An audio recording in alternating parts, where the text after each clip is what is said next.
So you want to cut below the node. So this is a node where you see the leaves are coming out from. You want to cut below that. And you want to see green around the outside. And then you want some woodiness on the inside. I know it's kind of hard to see, but there you go. It looks light yellow right now, but it is green when it was first cut. And then some whiteness on the inside that tells you that there is woodiness in this branch right here. And what you want to do is take most of the leaves out, leaving only 3 or 4 pairs of leaves at the top. Sorry about my hands, they look dry because I just applied sun screen to them. So just ignore my fingers. So 3 to 4 sets of leaves at the top. All right, so I have my container with some water on the bottom there, because you don't want too much water. You don't want too little water that it will evaporate very quickly. And ideally you want a smaller container than this, where the leaves will peek through the container like this, but I don't have really any available. I'm pretty sure I could find some if I looked hard enough, but I got a lot of these left over and I just want to go ahead and use them all. And once you have other cuttings, it won't look really like this. And sometimes we may need to do a longer cutting. And you don't want too much leaves that it's going to be inside the water, because it will rot very quickly. I mean, it's going to rot. And you don't want, as mentioned, you don't want it too short that it's like sinking down like this, because the whole leaves might get too hot. And let's go find 9 more cuttings. All right, so here are the rosemary plants that we have to choose from. And another thing that you do not want to do is wait until it is very sunny right now, because you may put undue stress on the plants, and I'm sure the cuttings also. We don't have a choice, but now you know for yourself. Try to do it in the morning if you can. So if you have a young plant, it's easy to find the stems that you're looking for, the cuttings that you're looking for, that is. But if you have a more mature plant like this, in fact all of them, it's harder to identify which ones are good for cuttings. So what I like to do is just kind of, you know, sway it around, and you'll notice in real life which ones are good. So you want the ones that are flexible, like this one right here. You can probably see this. So this one is flexible. It's more flexible. All right, let's look at this one. The stem is thicker. It is flexible, you can tell, right? But you could feel it, that it's so woody. It's going to be hard to cut too. Versus something like this. It's flexible, and the stem is a lot smaller too, so it's easier to cut as well, as you can see that. So let's cut this one for you.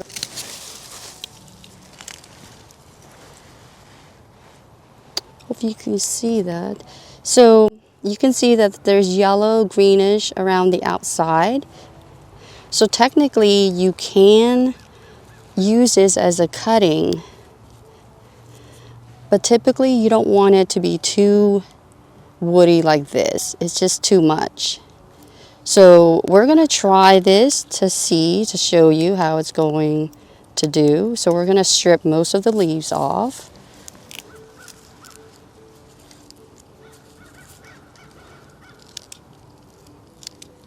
So right now I should have some new growth coming from the section that I just pruned off, because there is some green in the stem.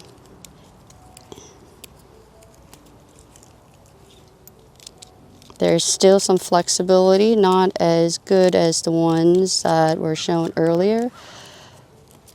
But the good thing is the plant will initiate new growth where we cut off.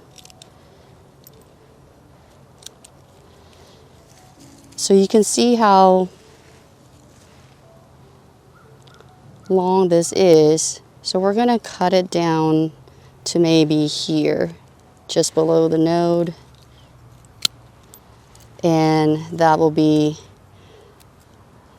I guess, more practical to put this in the jar. And cut some more there.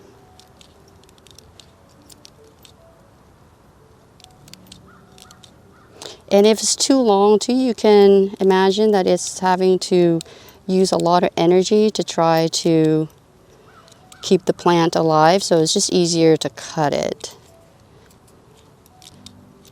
down. So there you go. And now we'll go and choose this one right here. I'm going to do the same thing.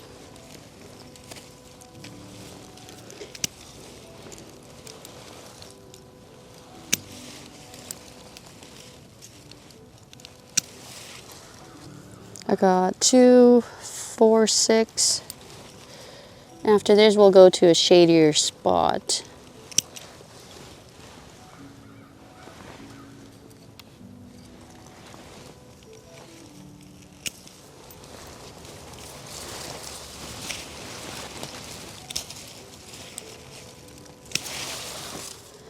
Well, ended up cutting 9 over here. I guess I couldn't count.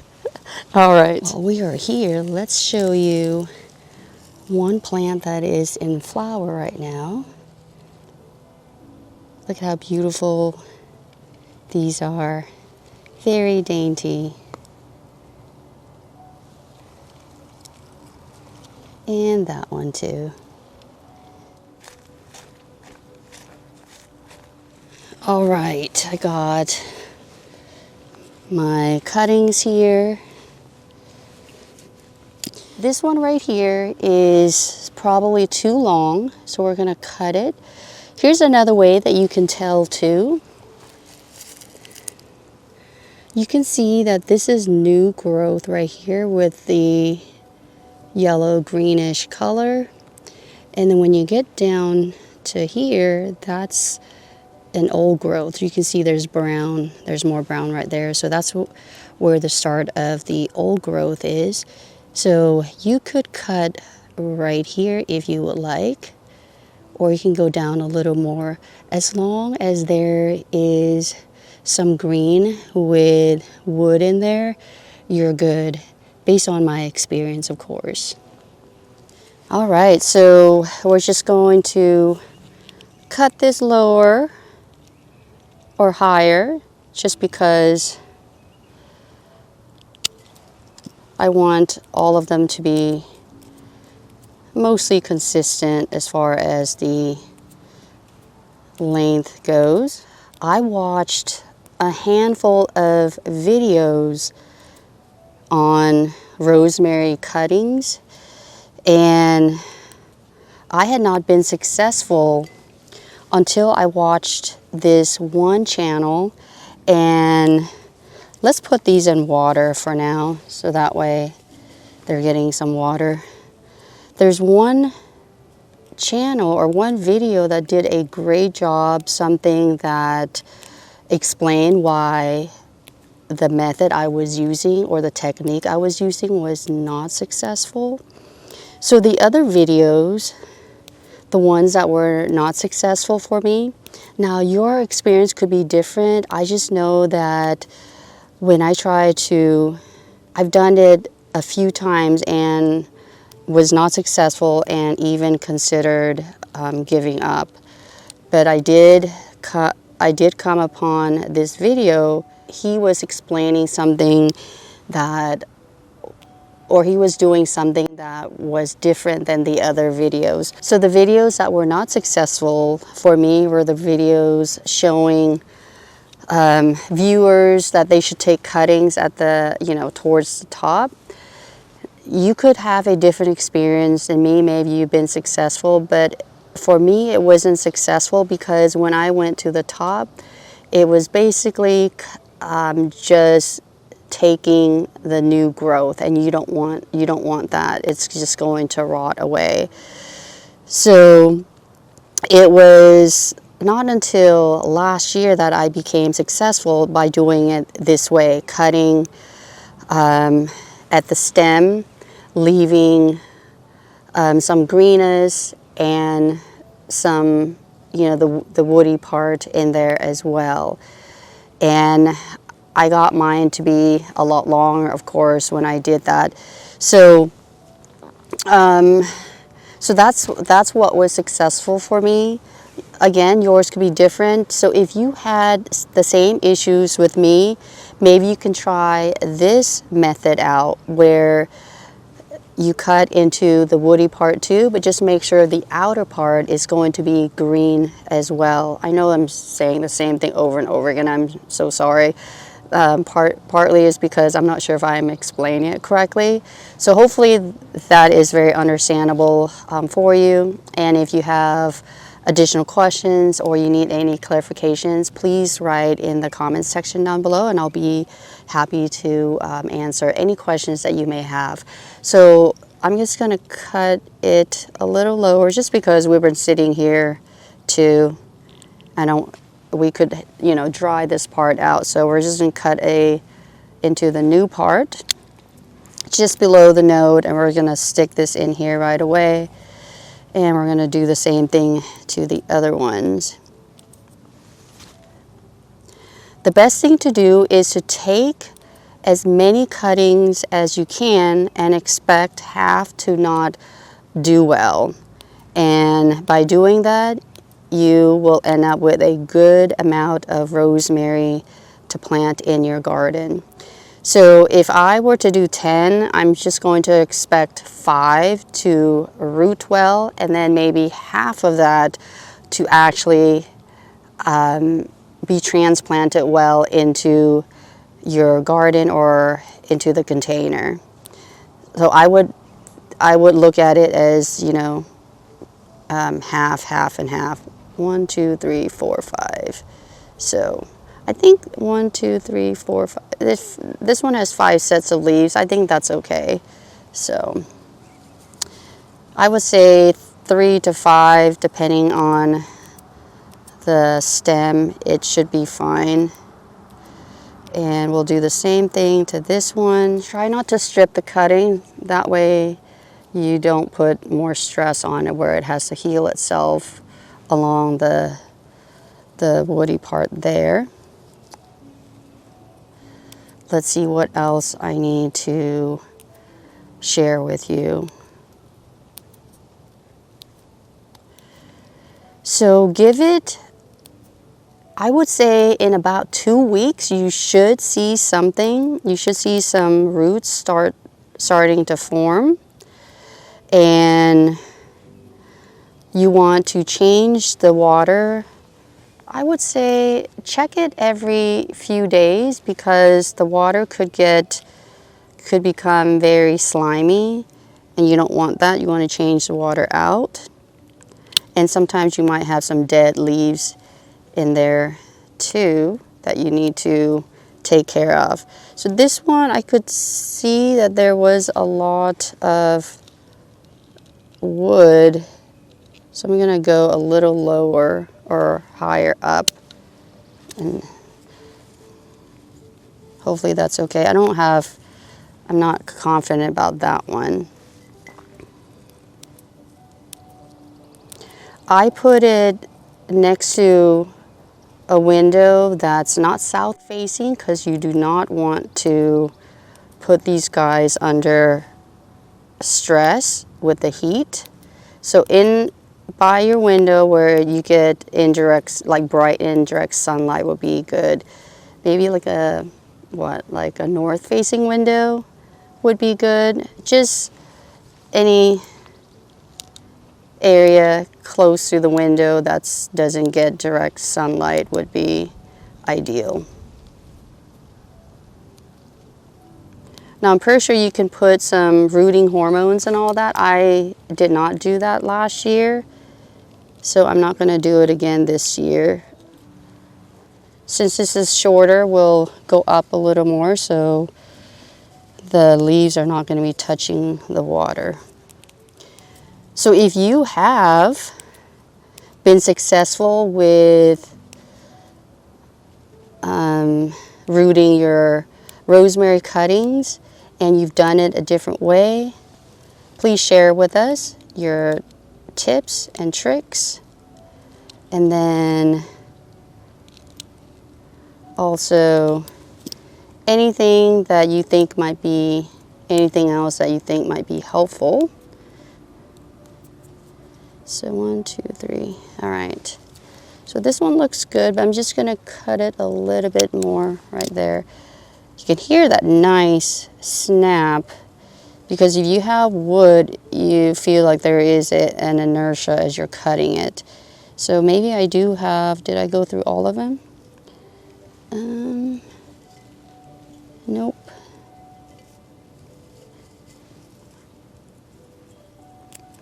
So last year, I did start cuttings a lot earlier. I believe I did it in either January or February, but it was not March. I am behind, but that's okay. I will assume that I will have some to put in the garden hopefully by, late May, June. And when you have roots, when you start to see roots, you don't want to transplant it into a container or in the ground right away because it's not going to do well either. You want the roots to be as established as you can. You want good, long, thick root growth, not the finely short root, the tender root. I know I'm not sure what exactly to say. You want to leave it there for a good period of time where you feel like the roots are established enough that they could live out in the soil really well. And even though you have them in soil, they take a long time, just based on my experience, to actually see a lot of growth. They will actually look like they're struggling. The most important thing is to make sure that you use soil that is very well draining. So for me, I tend to use soil that has a more sand base in there. I'll have to mix it. It's not something that I could go buy. It'll be something that you'll have to mix on your own. And I'm saying this if you are going to be putting in containers, I should say. And even in the containers, I would raise the root ball up because if we get a lot of rain, it's going to get really wet. So that's something for you to think about if you decide to grow yours in pots. If you were to grow yours in the soil, which in my growing condition here, it's actually better for us to grow rosemary in the ground, they actually do so much better than in containers. So that is why I have most of mine in the ground. And where I have them, it's pretty much everywhere, and they still can do well. I'll have them on the slope like you just saw where I was taking the cutting, so it's on a slope. I have them just pretty much all around the garden, and they have done well. Sometimes when we have a bad winter, some of them will get killed off. When I say some, I'll have more alive than dead. You probably notice also I did not mention that there is some damage to the leaves right here. You can see that there are discolorations. Don't worry about that too much. Mostly it's the result of fluctuating weather, like drastic fluctuating weather. It could be too cold. If it gets too much rain, it will do that too. When I researched, and I did ask somebody who was, you know, he was very experienced with rosemary. He said that don't worry about it. They're still edible. They just kind of look ugly. So don't worry about it. You can always prune them off later on when we get more of a stabilized weather, a regular weather that's not, you know, drastically changing from hot to cold. Yeah, so here we go. Put them all in there. So I have 11 in here because I could not count.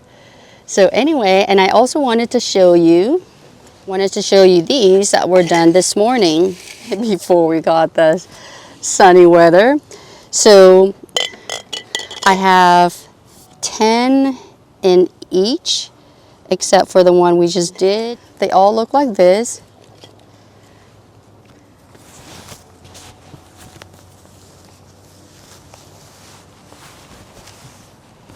If you would like me to do another video for you, once these have rooted, I can show you when it's ready to transfer them into the ground or into the container. So anyway, thank you so much for watching this video. I hope you enjoyed it, and I hope you found some of it helpful.